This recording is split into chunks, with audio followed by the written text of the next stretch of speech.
Hey, we're going to talk today about hacking homeschooling.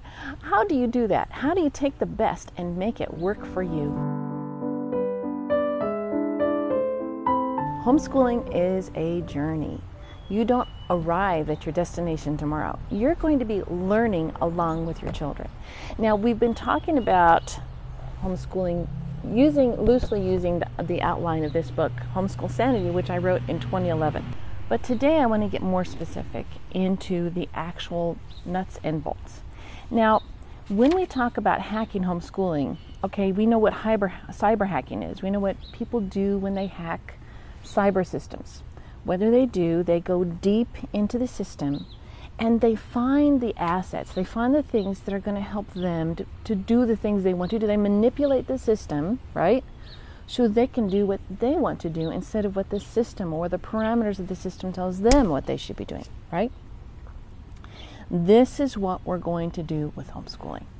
We're going to go into the methods and the philosophies, and we're going to get a behind-the-scene idea of education so that we can take that, pull the best out, and use it for our best advantage. Okay, so later on we'll go into a brief history of education. Hopefully maybe the next video we'll talk about that.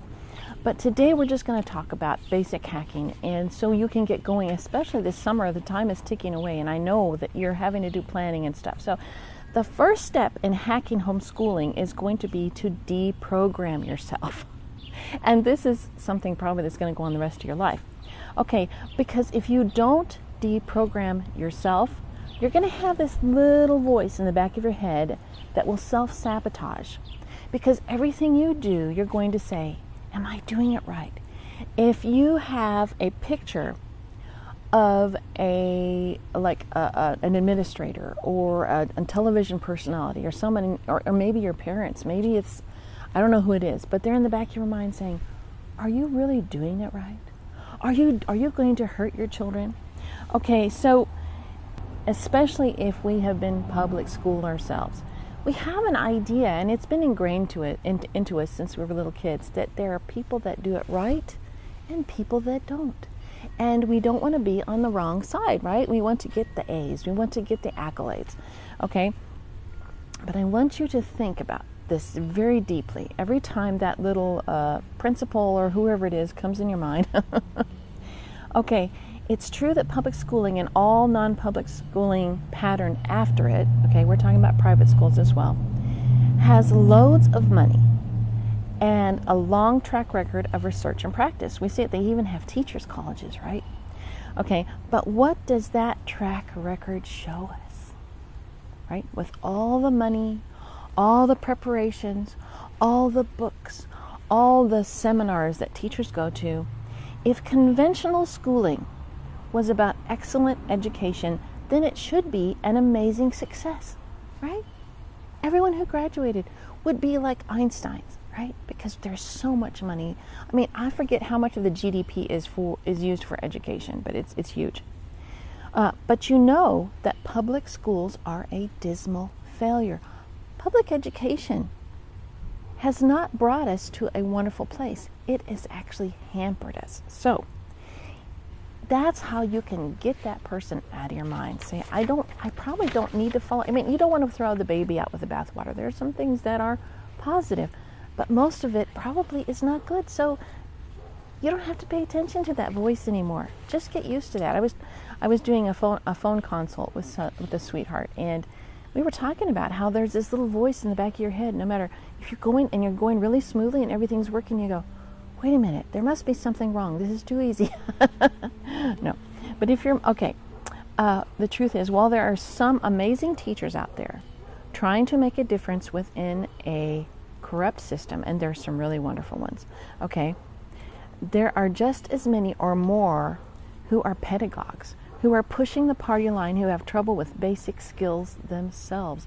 You know, I've read the statistics, I've seen the studies where they actually give basic skills tests to teachers, and teachers can't pass them. Okay, I'm just saying. All right, I'm going to tell you something that might help you. Without any teacher's college or even a degree, you have all you need to help your child learn. You do. take the Ben Carson story, you know, Dr. Ben Carson, the fellow that was in charge of HUD under President Trump, the man who was a neurosurgeon and helped separate conjoined twins that had their brains. I mean, this man is an amazing man.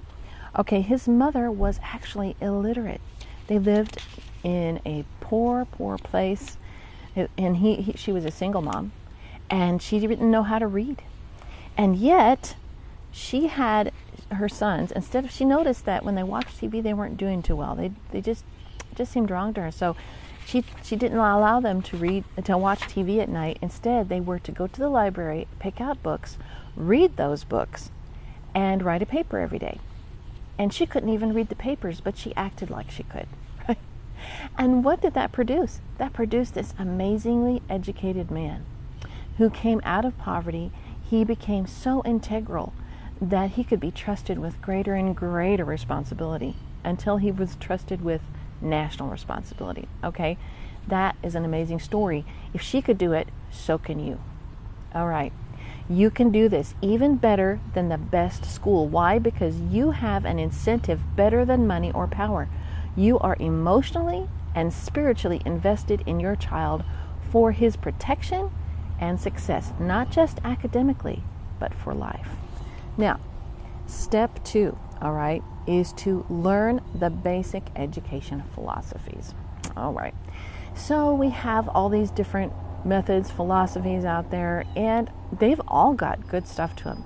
But if we want to keep away from the voice in the back of our head, then the only real person we need to be listening to is God and what He has for us to be doing. But we need to be willing to learn from these other philosophies without allowing them to take over our minds or our schools.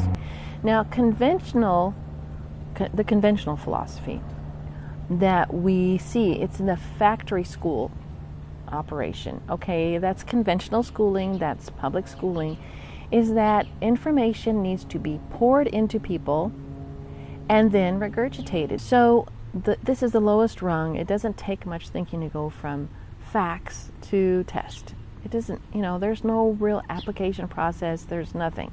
Okay, but the reason we do it with conventional schooling is because it's the easiest to quantify. When I say quantify, you can make your kids take a test to see if they're actually learning the facts, right? If you're talking the thinking kind of education, there's not really a great way to test that, right? I mean, people just have to live to find out that part. So you understand that when people put their kids in public schooling, they're paying for that. They want to have some results. So the test says, oh, okay, they're actually learning. So that's why we have the factory, teach to test kind of a thing. Now, this can have its place, and your kids should know a little bit of how to operate this way. They should know how to take information and regurgitate it, because they're probably going to run into this a lot in their lives, and they can't be totally so averse to it that it hampers them in different situations. It has its place to give us order, but if it's used as the primary system, it tends to create people that have compartments in their lives, and they don't know how everything flows together. They don't know how to synthesize. They take the information in, but they don't know how to use it creatively. Okay. Then we have the laissez faire. Now, laissez faire is a French word which means kind of basically hands off. Okay, and we call that unschooling. And it's the hands-off approach where children can just do whatever they want to, and that includes if they wanted to watch video games for 4 days straight and never even sleep, that's okay. If they would rather, like if you have a pool and they'd rather swim in the pool, then that's okay. We just don't put any, whatever happens, and we don't teach them to read, but if they want to read, we'll help them. And actually what this stems from Jean-Jacques Rousseau and his book Emile, where he takes this unfortunate child, and I think that he was like raised by animals or something anyway, or he from a tiny tot, and then he takes him into his home and he just kind of lets him do whatever he wants, and he wrote a book about it. Now I have to tell you, Jean-Jacques Rousseau, it was a humanist rationalist, and he was a horrible person, and he had a mistress, and his mistress would get pregnant and then he'd make her give the baby away. That's what kind of a kind person he truly was. So I don't think I want to follow his philosophy. However, there are some things to learn in the way that at least he did not see children as factory products, but people. And we can learn from this to respect a child in the way children learn rather than the way we think they should learn. And it's if you can look at it from a biblical perspective, it's appreciating children as God created them, not as how we want to create them in our image. So there's things to be learned from that.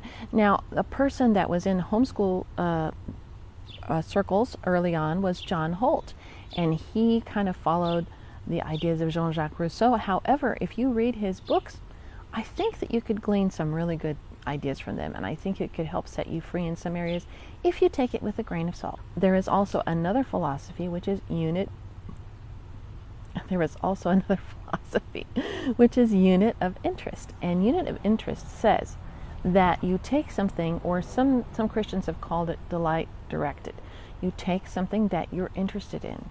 You study that thing, you focus in on it, and you bring in all of the other things the child needs to learn as well, such as you do some reading, you do some writing, you do some arithmetic, and you do some science, and you put it all in a unit, let's say for the medieval, for the Renaissance or something like that. So that is a really cool way to do this.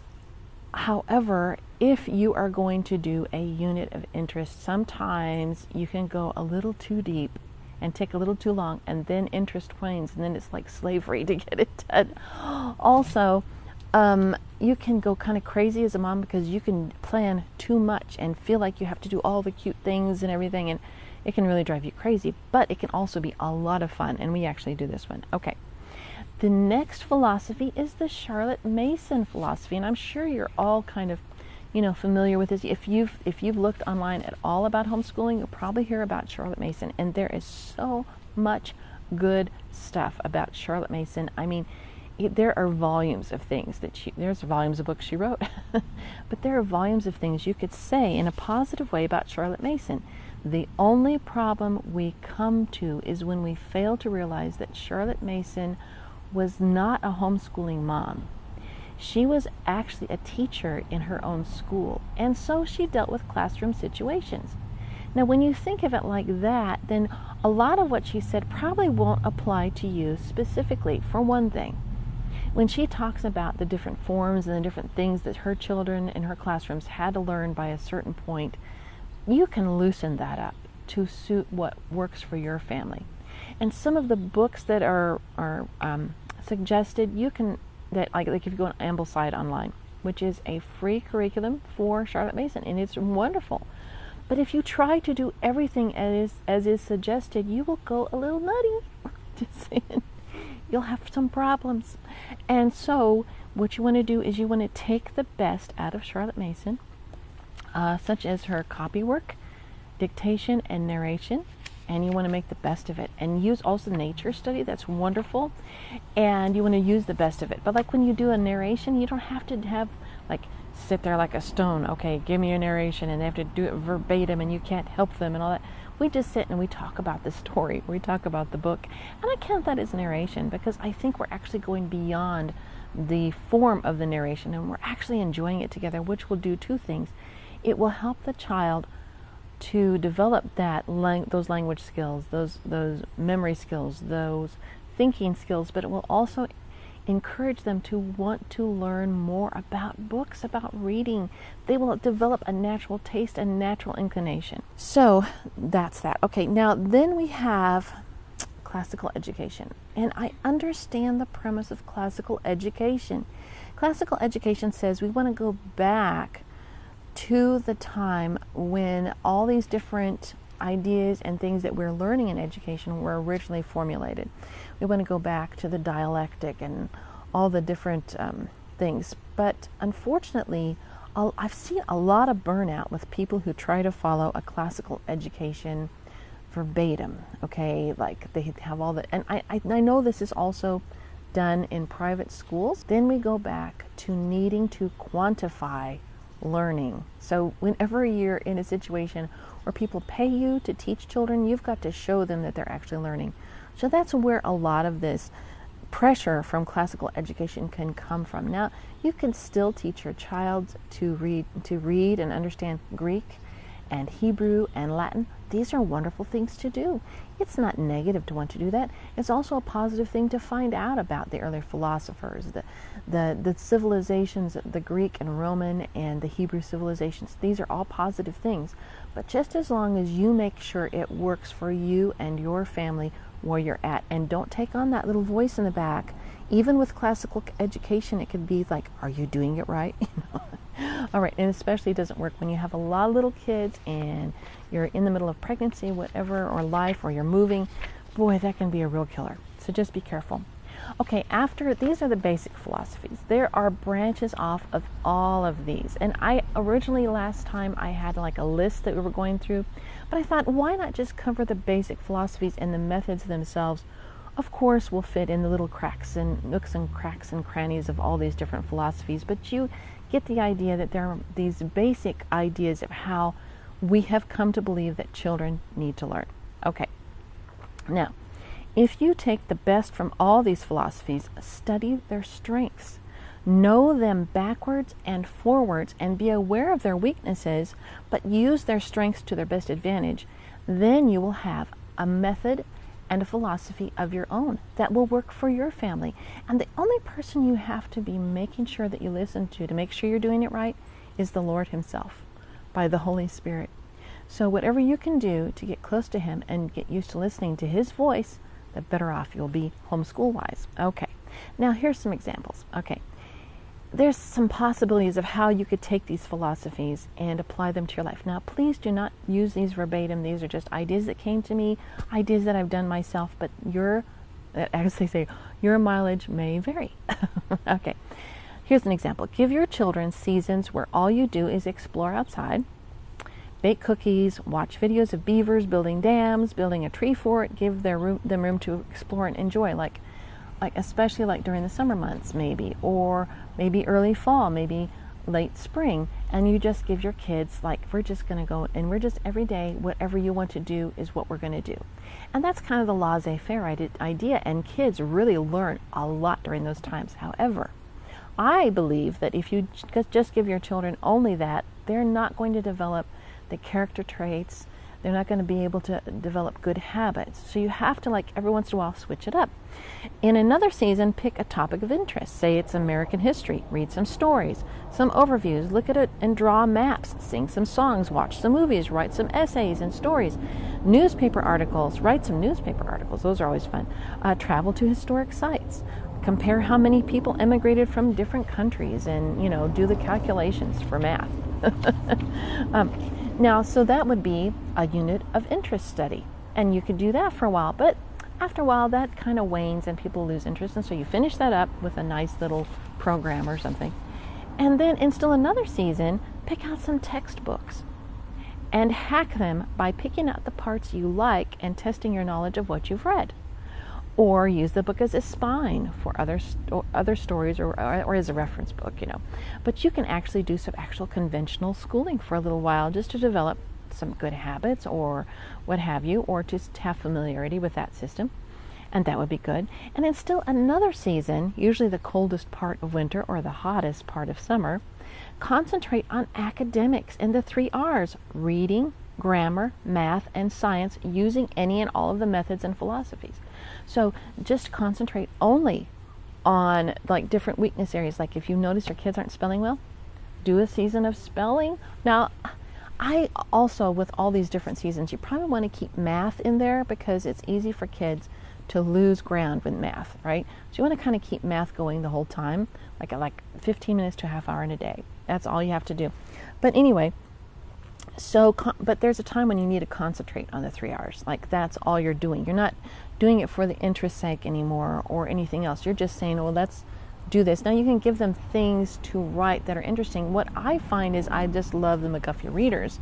And we'll probably do that in most of these seasons anyway, along with anything else we're doing, simply because that continues their ability to read and write. And it's so easy. Like if you use McGuffey readers and you use my system of the lesson book, your kids only have to do it like 15 minutes to a half an hour each day, and they can get through, and just keeps that. And I tell you what, the language skills are amazing. But anyway, or you could do a combo of each every week if you want to. Like Monday, you could do exploration and discovery. Tuesday, you can do unit of interest studies. Wednesday for textbooks, Thursday for academics, and Friday for just reading aloud or reading, so you could split. There's so many different ways you could do this. Now, I know a lot of people do the morning basket. I actually kind of do that too, where we have certain books, like we want to read the Bible and we're doing certain books that we're reading through, and you can do that through all these seasons as well. So, you just hack it. You hack it. You use what works for you in every situation. Okay, now, any combination you come up with that works for your family, then it's right. Then you're doing it correctly. Now, your children will become so enthused if you can do this, if you can allow yourself the freedom to do the best, to hack everything to work for you. You will have children who become enthused with learning so that they start teaching themselves. But the other day, so I was cooking in the kitchen, and I went into the living room, and all my girls were reading aloud a Shakespeare play. Because I had printed some Shakespeare plays out, and I'd put them in little, the little folders, and I had them sitting in a cupboard someplace. They had taken those, and they were reading a play, and they started, what play was it? It was A Comedy of Errors. They started reading A Comedy of Errors, and they read it completely in one sitting, and they were laughing, and they were having a great time together. And one of them was 19 and had technically graduated. They just wanted to have fun together. I didn't do that. I didn't tell them to do that. That was them, because they liked it. So you can do this. You can have your children eventually be so enthused about learning that they're teaching themselves. Okay? And your job will be done even before you graduate, people. Education will be what Charlotte Mason said. Education is an atmosphere, a discipline, and a life. And that's how it is for us the rest of our lives. That's how it should be. So I hope this blesses you. And now I would like to share with you something more.